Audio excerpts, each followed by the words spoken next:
కొత్తగూడెం గిరిజన హస్తకళాశాల అభివృద్ధికి జిల్లా కలెక్టర్ జితేష్ బి పాటిల్ ప్రత్యేక కార్యాచరణ.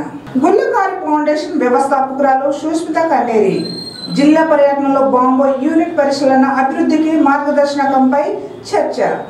భద్రాద్రి కొత్తగూడెం జిల్లా కలెక్టర్ జితేష్ బి పాటిల్ ఆదేశాల మేరకు జిల్లాలో గిరిజన సాంప్రదాయ హస్తకళాశాల అభివృద్ధికి ప్రత్యేక కార్యాచరణ చేపట్టబడుతుంది. ఈ కార్యక్రమంలో భాగంగా గుల్లకారి ఫౌండేషన్ వ్యవస్థాపకురాలు శ్రీమతి సుష్మిత కనేరి 2025 ఏప్రిల్ 27న భద్రాద్రి కొత్తగూడెం జిల్లా పర్యటన చేపట్టారు.